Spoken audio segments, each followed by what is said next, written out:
शिक्षा तो होती है जीवन का आधार, केवल इसी चाबी से खुलते हैं सफलता के द्वार। नमस्ते बच्चों, मैं सुगना। आज की वीडियो में हम +2 का पाठ बाजार दर्शन पढ़ेंगे, जिसके लेखक महान मनोवैज्ञानिक, निबंधकार व कहानीकार जनेंद्र कुमार हैं। पाठ से पहले लेखक का सामान्य परिचय पढ़ेंगे। जनेंद्र कुमार प्रेमचंद के समकालीन कथाकार थे, लेकिन जहां प्रेमचंद ने ग्रामीण समाज का वर्णन किया, वहीं जनेंद्र ने नगरीय समाज का यथार्थ वर्णन किया। जनेंद्र कुमार का जन्म 1905 ईस्वी में उत्तर प्रदेश के अलीगढ़ जिले के कोड़ियागंज में हुआ। शिक्षा उन्होंने 10वीं की जैन गुरुकुल हस्तिनापुर में की। स्नातक की डिग्री उन्होंने काशी हिंदू विश्वविद्यालय से की। कार्य उनके थे एक कहानीकार, निबंधकार, उपन्यासकार, संपादक व देश सेवा का काम उन्होंने किया। 1990 में उनकी मृत्यु हो गई। भारत भारती, पद्म भूषण व साहित्य अकादमी उनको पुरस्कार मिले। उनकी प्रमुख रचनाएं परख, अनाम स्वामी, सुनीता, त्यागपत्र उनके उपन्यास, वातायन, एक रात फांसी, नीलम देश की राजकन्या कहानी संग्रह, जड़ की बात, पूर्व उदय, सोच विचार उनके निबंध संग्रह। साहित्यिक विशेषताएं: गांधीवादी विचारधारा, सामाजिक दर्शन, मनोवैज्ञानिक दृष्टिकोण व वैचारिकता उनके साहित्य के अंदर हम देख सकते हैं। बाजार दर्शन एक उनका प्रमुख निबंध है। निबंध किसे कहते हैं? किसी घटना, समस्या, मनोभाव के विषय का वैचारिक, मनोविश्लेषणात्मक लेखन निबंध कहलाता है। पाठ का शीर्षक है बाजार दर्शन। बाजार उर्दू का शब्द है बाजार यानी मार्केट। बाजार जहां हम जरूरत की सभी चीज़ें खरीदते हैं, जहां सभी चीज़ें हमें उपलब्ध मिलती है। दर्शन देखना अर्थात बाजार के प्रति लोगों का नजरिया। इस निबंध में लेखक ने बाजार के आकर्षण को जादुई ताकत कहा है कि किस प्रकार कोई जादू मानव को भ्रम में डाल देता है, वैसे ही बाजार के जादू में व्यक्ति फंस जाता है तथा अनावश्यक सामान खरीद लेता है, जिसके कारण वह आर्थिक व मानसिक रूप से कमजोर हो जाता है। एक बार की बात कहता हूँ, मित्र बाजार गए थे कोई एक मामूली चीज लेने के लिए, लेकिन लौटे तो एकदम बहुत से बंडल पास थे। लेखक बताते हैं कि एक समय की बात है कि मेरा मित्र बाजार सामान लेने के लिए गया था, एक मामूली सी कोई वस्तु घरेलू लेने के लिए गया था, लेकिन जैसे ही वापस आया, बंडल यानी पैकेट, बहुत सारे पैकेट उसके हाथ में था। मैंने कहा, यह क्या कि इतना सारा क्या खरीद करके लेके आ गए हो? बोले, यह जो साथ थी। संवादात्मक शैली का प्रयोग यहाँ लेखक ने किया है। यह साथ कौन? उनकी पत्नी उनके साथ थी। उनका आशय था कि यह पत्नी की महिमा है, यानी उनके कहने का भाव था कि जो ये सामान इतना सारा मैं खरीद के लेके आया हूं, ये सारा का सारा मेरी पत्नी लेके आई है। उस महिमा का मैं कायल हूं। कायल होता प्रभावित होना, कि पत्नी इतना सारा सामान खरीद करके लाई है। तो लेखक बताना चाहते हैं कि आदिकाल से इस विषय में पति से पत्नी की ही प्रमुखता प्रमाणित है, यानी कि सदियों से हम यही बात खरीदते आए कि स्त्री सामान ज्यादा खरीदती है, और यह व्यक्तित्व का प्रश्न नहीं, स्त्रीत्व का प्रश्न है। बड़ी बड़ी बात यहाँ लेखक बताना चाहता है कि ये हम उनके ऊपर कह देते हैं कि वो खरीद लेती हैं, वो जोड़ती रहती हैं। नहीं, स्त्री माया न जोड़े तो क्या मैं जोड़ूं? फिर भी सच सच है, और वह यह है कि इस बात में पत्नी की ओट ली जाती है। लेखक बताते हैं कि स्त्री सामान खरीदती है, पैसे इकट्ठे करती है, लेकिन वो अपने परिवार के लिए, परिवार की भलाई के लिए, और जो स्त्री का नाम लेकर कि ये सारा का सारा दोष उन पे डालते हैं कि ये इन्होंने खरीद लिया, ये तो उनकी सिर्फ मात्र ओट ली जाती है, नाम ही उनका आ जाता है। कारण और है। क्या कारण है? मूल में एक और तत्व की महिमा से विशेष है। एक और बात है। कौन सी बात है? वह तत्व है मनी बैग। मनी बैग पैसे का थैला, अर्थात पैसे की गर्मी या एनर्जी, यानी कि जो सामान अधिक खरीद करके लाते हैं, वो कौन खरीदारी करवाता है? वो करवाता है पैसे का थैला यानी बटुआ, यानी पैसे की गर्मी से लोग पैसे की दिखाने के लिए, पैसे दिखाने के लिए सामान, फिजूल का सामान खरीदते हैं, और नाम आ जाता है पत्नी का, औरत का। पैसा पावर है, पावर होता शक्ति, पावर, एनर्जी, मनी बैग, अंग्रेजी के शब्दों का लेखक ने बड़ा सुंदर प्रयोग यहाँ पे किया है। पर उसके सबूत में आसपास माल टाल न जमा हो तो क्या वह खाक पावर है? पैसे को देखने के लिए बैंक हिसाब देखिए, पर माल असबाब, असबाब होता सामान, मकान कोठी तो अनदेखे भी दिखते हैं। पैसे की उस परचेंजिंग पावर, सामान खरीदने का जोश के प्रयोग में ही पावर का रस है।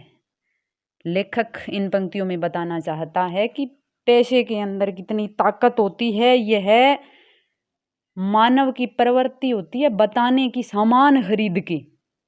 आसपास माल टाल का मतलब घर में इतनी सारी सामान, इतने भौतिक वस्तुएं, गाड़ी, कोठी, बंगला, महंगे महंगे कपड़े, जूते, ये सब खरीद कर ही पैसे दिखाए जाते हैं, कितने सारे पैसे हैं। वरना तो बैंक में पैसे इकट्ठे रहते हैं, सबको पता है किसके पास कितने पैसे हैं, लेकिन रस मतलब आनंद उसी में होता है कि हमारे पास सारी की सारी सुख सुविधाएं हैं, और ऐसे में अनाप शनाप जो सामान है वो खरीद लिए जाते हैं। लेकिन नहीं, लोग संयमी भी होते हैं। वे फिजूल सामान को फिजूल समझते हैं। वे पैसा बहाते नहीं और बुद्धिमान होते हैं। बुद्धि और संयम पूर्वक वह पैसे को जोड़ते जाते हैं। वह पैसे की पावर को इतना निश्चय समझते हैं कि उसके प्रयोग की परीक्षा उन्हें दरकरार होती आवश्यक नहीं है। बस खुद पैसे के जुड़ा होने पर उनका मन गर्व से भरा फूला रहता है। गर्व से फूलना मुहावरे का प्रयोग यहाँ पे लेखक ने किया है। इन पंक्तियों में लेखक बताना चाहते हैं कि कुछ लोग बुद्धिमान और संयमी भी होते हैं। मानव की प्रवृत्ति होती है फिजूल का सामान खरीदने की, लेकिन सब लोग ऐसा नहीं करते। कुछ बुद्धिमान भी यहाँ लेखक ने बताए हैं कि वो पैसा जोड़ते हैं, पैसा इकट्ठा करते हैं, फिजूल का सामान नहीं खरीदते। और उनके पास जो पैसा एकत्रित होता है वही उनका घमंड गुरूर होता है, उसी में फूले रहते हैं। मैंने कहा, यह कितना सामान ले आए? मित्र ने सामने मनी बैग फैला दिया, बटुआ दिखा दिया, ये देख लो भाई। कहा, यह देखिए, सब उड़ गए, यानी सब चले गए। अब जो रेल टिकट के लिए भी बचा हो, कहने का भाव सारे के सारे पैसे लग गए, अब तो भाड़ा तक नहीं है हमारे पास बचा। मैंने तब तय माना, लेखक ने तब यह समझ में लेखक के आ गया, और पैसा होता और सामान आता, यानी कि पैसा अगर मेरे मित्र के पास और होता तो और भी सामान लेके आते। वह सामान जरूरत की तरफ देखकर नहीं आया, अपनी परचेंजिंग पावर के अनुपात में आया है। लेखक ने यह समझ लिया कि जो ये सामान लेके आए ये जरूरत के लिए नहीं लेके आए थे, ये सिर्फ मात्र बाजार के अंदर वो अपने पैसे की ताकत दिखा रहे थे, इसकी वजह से ये सामान लेके आए। लेकिन ठहरिए, और बात भी बताना चाहते हैं लेखक कि क्या कारण था फिजूल का सामान लेने का। इस सिलसिले में एक और भी महत्व का तत्व है, एक और बात भी खास है, कौन सी, जिसे नहीं भूलना चाहिए। उसका भी इस कर्तव्य में, कौन सा कर्तव्य? फिजूल का सामान खरीदने वाला बहुत कुछ हाथ है, उसका भी सहयोग है। कौन सा तत्व है देखें, वह महत्व है बाजार, यानी कि जो फिजूल का सामान खरीदते हैं इसमें मुख्य भूमिका निभाता है बाजार।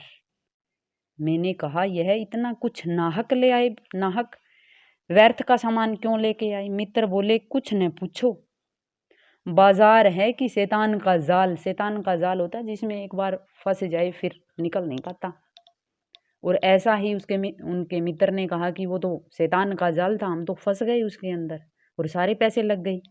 ऐसा सजा सजा कर माल रखते हैं कि भैया ही हो जो इन न फंसे, यानी कि बाजार के अंदर इस तरह से सजावट की जाती है, इस तरह से उसमें आकर्षण बनाया जाता है, ऐसी ऐसी सामान वहाँ बिकते हैं, उनके ऊपर इस तरह से फोटो लगा दी जाती है, इस तरह से लाइटें वहाँ लगा दी जाती है कि व्यक्ति सीधा साधा वहाँ फंस जाता है। मैंने मन में कहा, ठीक, बाजार, मन में ही लेखक अपने मन में विचार कर रहे हैं कि बाजार आमंत्रित करता, बाजार बुलाता है व्यक्ति को, अपनी तरफ खींचता है कि आओ मुझे लूटो और लूटो, सब भूल जाओ, मुझे देखो, मेरा रूप और किसके लिए है, मैं तुम्हारे ही लिए हूँ। नहीं कुछ चाहते हो तो भी देखने में क्या हर्ज होता है, बुराई। अजी आओ भी इस आमंत्रण में यह खूबी है कि आग्रह नहीं, आग्रह तिरस्कार जगाता है। लेकिन ऊंचे बाजार का आमंत्रण मूक होता है मौन, और उसमें चाह जगती है। चाह मतलब अभाव। चौक बाजार में खड़े होकर आदमी को लगने लगता है कि उसके अपने पास काफी नहीं है और चाहिए और चाहिए। मेरा यहाँ कितना परिमित, परिमित होता सीमित, सीमित है, और यहाँ कितना अतुलित, जिसकी तुलना नहीं की जा सके है।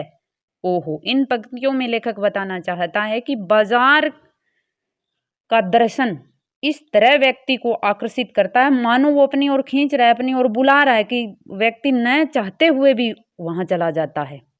और बाजार बोलता नहीं है ये कि छोटी छोटी दुकानें वहां तो आवाज लगाते हैं, लेकिन बड़ा बाजार लेखक बताते हैं जहां होते हैं वहां अपने आप व्यक्ति खींच कर चला जाता है।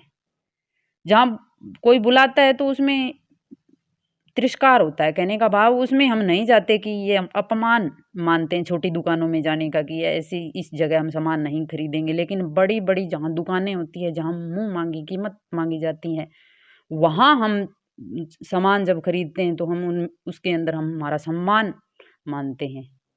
और वो इतना आकर्षण अपनी दुकान का बना के रखते हैं कि बुलाने की जरूरत ही नहीं, व्यक्ति अपने आप वहां खींचा चला जाता है। और जैसे ही बाजार की तरफ देखता है तो उसको ऐसा लगता है ये चीजें तो हमारे पास है ही नहीं, इनकी हमें जरूरत है। परिमित यानी सीमित हमारे पास तो थोड़ी बहुत है, हमें लेनी चाहिए और लेनी चाहिए, और व्यक्ति चला जाता है मजबूर होके। कोई अपने को न जाने तो बाजार का यह चौक उसे कामना से विकल बना छोड़े। विकल होता बेचैन, विकल क्यों, पागल, असंतोष, तृष्णा, तृष्णा होती है लालच, घायल कर मनुष्य को सदा के लिए वह बेकार बना डाल सकता है। कि बाजार का जो दर्शन होता है, बाजार इतना अपने आप में आकर्षित करने वाला होता है कि व्यक्ति उसमें से सामान खरीदे बिना रह ही नहीं सकता। वो बेचैन होता है कि इस चीज को मेरे को खरीदना है, वो पागल हो जाता है उसके सामान के पीछे। वो बाजार में जाने के बाद संतोष नहीं रख सकता, उसका लालच बढ़ जाता है, ईर्ष्या होती है कि दूसरा व्यक्ति खरीद लेता है कि उसके पास वो सामान है मेरे पास नहीं है, तो इस वजह से वो खरीद लेता है। और अनावश्यक वस्तुएं खरीदने से बेकार यानी कि परेशानी का सामना उसको करना पड़ता है। फिर एक और मित्र की बात है, एक दूसरे मित्र के उदाहरण के साथ बाजार के बारे में लेखक ने हमारे सामने बताया है कि किस प्रकार बाजार जाने के फायदे और नुकसान होते हैं। यह दोपहर के पहले के गए गए बाजार से कहीं शाम को वापिस आए, कि एक मित्र उनके बाजार गए थे दोपहर को और शाम को वापिस आए तो खाली हाथ। देखो यहाँ पे बाजार की जो फोटो लगी हुई है, किस तरह से ये सामान खरीद रहे हैं। मैंने पूछा कहाँ रहे? बोले बाजार देखते रहे। मैंने कहा बाजार को देखते ही रहे क्या? बोले क्यों बाजार? अरे भाई बाजार नहीं देख सकते क्या? तब मैंने कहा लाए तो कुछ नहीं। संवादात्मक शैली का बड़ा सुंदर प्रयोग लेखक ने यहाँ किया है। बोले हाँ, पर यह समझ नहीं आता था कि लूं न लूं, क्या लूं? सभी कुछ तो लेने को जी होता था, कुछ लेने का मतलब था शेष सब कुछ को छोड़ देना, पर मैं कुछ भी नहीं छोड़ना चाहता था, इससे मैं कुछ ले नहीं पाया। मैंने कहा खूब, पर मित्र की बात ठीक थी। अगर ठीक पता नहीं है कि क्या चाहते हो तो सब और की चाह तुम्हें घेर लेगी, और तब परिणाम त्रास, त्रास होता है विनाश, गति नहीं होगी न क्रम होगा। इन पंक्तियों में लेखक बताना चाहता है कि उनके मित्र गए थे सामान खरीदने के लिए बाजार, लेकिन वो निश्चित करके नहीं गए थे कि मैं बाजार से क्या लेके आऊंगा, सीधे ही चले गए थे, और इस वजह से वो सामान ले नहीं पाए। वहां उनको पता ही नहीं, इतना बाजार का आकर्षण था कि ये ले लूं, ये ना लूं, ये ले लूंगा तो फिर पैसे नहीं रहेंगे, फिर क्या लूंगा। तो लेखक बताना चाहते हैं कि अगर हम बाजार में जाएं तो हमें निश्चित होकर के जाएं। कहने का भाव है कि हमें मन में ये करके जाना चाहिए कि हमें ये सामान बाजार से लेके आना है, तो हम वहां से वो सामान की हम ये सामान लेने के लिए आए हैं तो वो सामान लेकर के हम वापिस आ जाएंगे, हमारा विनाश, हमारा त्रास नहीं होगा। यानी कि सीधी सीधी बात हम कह सकते हैं कि अगर हम घरेलू सामान है, कोई भौतिक वस्तुएं लेने के लिए हम जा रहे हैं, तो हमें लिस्ट बना करके जाना चाहिए बाजार से सामान लाने के लिए। तुरंत वहां खोल ली और सामान लिया और वापिस आए। फिर बाजार के बारे में लेखक क्या बताते हैं देखो। बाजार में एक जादू है, वह जादू आंख की राख काम करता है कि बाजार के अंदर एक जादू है और वह आंखों के सहारे व्यक्ति के अंदर प्रवेश करता है। वह रूप का जादू है। रूप यानी कि उस बाजार के सौंदर्य का, किस तरह उसको सजा करके रखते हैं, किस तरह से एक छोटी छोटी चीजें, बड़ी बड़ी चीजें उनका रूप बना करके रखते हैं। उनके ऊपर किस तरह की तस्वीर लगा दी जाती है, किसी कपड़े की हो गई, किसी जूते की हो गई, उनके डिब्बों के ऊपर, उनके पैकेट के ऊपर किस तरह से हीरो हीरोइन के, बड़े बड़े खिलाड़ियों के फोटो लगा देते हैं उनको सुंदर बनाने के लिए। उनके अंदर पूरी की पूरी लाइटें, वो पूरी की पूरी चमकीली वहां से बाजार में हम जाते हैं तो दिखाई देती है। पर जैसे चुंबक का जादू लो पर ही चलता है, वैसे ही इस जादू की भी मर्यादा है। जेब भरी हो और मन खाली हो, ऐसी हालत में ही जादू का असर खूब होता है। कहने का लेखक का तात्पर्य ये है कि जादू चुंबक की तरह है। चुंबक दूसरी चीज को अपनी ओर आकर्षित नहीं करती, केवल लोहे को अपनी तरफ खींचती है। इसी प्रकार हर व्यक्तियों के जो बाजार होता है अपनी तरफ उनको नहीं खींचता। किसको खींचता है? जिसका मन खाली, यानी वो निश्चित करके नहीं गया, मन के अंदर उनके था ही नहीं कि बाजार गया सामान लेके आऊंगा। उन्होंने अपने अंदर वो बातें निश्चित करके नहीं गया कि मैं कौन सा सामान लेने के लिए जा रहा हूँ। मन खाली है तो बाजार की अनेक चीजों का निमंत्रण उस तक पहुंच जाएगा। कहीं हुई उस वक्त जेब भरी तो फिर वह मन किसके मानने वाला है? मालूम होता है यह भी लूं वह भी लूं, सभी सामान जरूरी है और आराम को बढ़ाने वाले मालूम होता है। पर यह सब जादू का असर है। जादू की सवारी उतरी की पता चलता है कि फैंसी चीजों की बहुतायात आराम में मदद नहीं देती बल्कि खलल ही डालती है। उस समय लिखा हुआ निबंध लेखक का आज की वास्तविकता पर भी खरा उतरता है कि फैंसी चीजें बाजार में जाते ही हमारा मन खाली है कि ये ले लूं वो ले लूं, और जो फैंसी चीजें उनके आकर्षण को देखकर हम खरीद लेते हैं, घर में लाते हैं। कई दिनों के बाद पता चलता कि तो ये हमारे काम की नहीं है। उस चीज की वैल्यू जब नहीं रहती तब हमारे जीवन में कुछ ना कुछ नुकसान होता है कि ये पैसे हमारे लग जाते हैं और वो सामान हमारे लिए सही नहीं था। थोड़ी देर की स्वाभिमान को जरूर सेंक मिलती है, पर इससे अभिमान की गिल्टी होता अपराध की ओर खुराक ही मिलती है। कहने का तात्पर्य ये है कि हम थोड़ी देर संतुष्टि कर सकते हैं कि हमने ये शरीर चीज है जो खरीदी है, ये सामान हमारे पास है, लेकिन बाद में हमें वो गलत ही लगता है और नुकसान ही होता है। जकड़ रेशमी डोरी की हो तो रेशम के स्पर्श के मुलायम के कारण क्या वह कम जकड़ होगी? यानी कि अगर चीज महंगी है और हमने खरीद ली, फिर उसका नुकसान बड़ा अधिक हो सकता है हमारे जीवन के अंदर। पर उस जादू की जकड़ से बचने का एक सीधा उपाय है। निबंध के अंदर वैचारिक निबंध है। इसके अंदर निबंध ऐसा होता है जिसके अंदर हम उदाहरणों के साथ कोई बात सामने लेकर के आते हैं और साथ में किसी समस्या पर हो तो उसका समाधान भी यहाँ बताया जाता है। लेखक ने बड़ी सुंदर ढंग से कि बाजार हमको खींचता है, हमारे लिए नुकसानदायक भी हो सकता है, किस तरह से हमें बाजार का सामान खरीदना चाहिए, और साथ ही उन्होंने समाधान भी हमारे सामने रखा है। देखो क्या समाधान रखा है कि एक उपाय है। क्या है वह? यह कि बाजार जाओ तो खाली मन मत जाओ। खाली मन का मतलब कि जो सामान लेने के लिए जा रहे हो उसका मन बना के जाओ कि ये सामान मेरे को खरीदना है। मन खाली हो तब बाजार ना जाओ, अगर मन खाली है तो बाजार मत जाओ। कहते हैं लू में जाना हो तो पानी पीकर जाना चाहिए, पानी भीतर ही लू का लूपन व्यर्थ हो जाता है। एक उदाहरण दे रहे हैं कि अगर बाहर गर्मी ज्यादा है, लू पड़ रही है, तो पानी पीकर जाएंगे। पानी पीने से जो लू है वो कम लगेगी। अगर मन में हम कुछ बना करके जाएंगे कि ये सामान लेने जा रहे हैं, तो यानी कि हमें व्यर्थ का सामान, हम फिजूल खर्च नहीं कर पाएंगे। मन लक्ष्य में भरा हो तो बाजार भी फैला का फैला ही रह जाएगा, तब वह घाव बिल्कुल नहीं दे सकेगा बल्कि कुछ आनंद ही देगा। तब बाजार तुमसे कृतार्थ होगा क्योंकि तुम कुछ न कुछ सच्चा लाभ उसे दोगे। बाजार की असली कृतार्थता है आवश्यकता के समय काम आना। बाजार का काम है कि जरूरी सामान लोगों को उपलब्ध करवाना।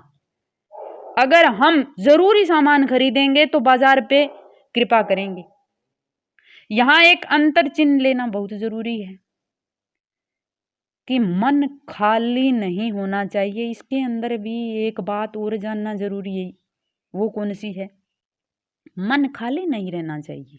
इसका मतलब यह नहीं कि वह मन बंद रहना चाहिए। जो मन बंद हो जाएगा वह शून्य हो जाएगा। शून्य यहाँ परमात्मा से है कि मन खाली रहने का मतलब ये नहीं कि हमारा मन बिल्कुल भी बंद हो जाए, हम शून्य में चले जाएं।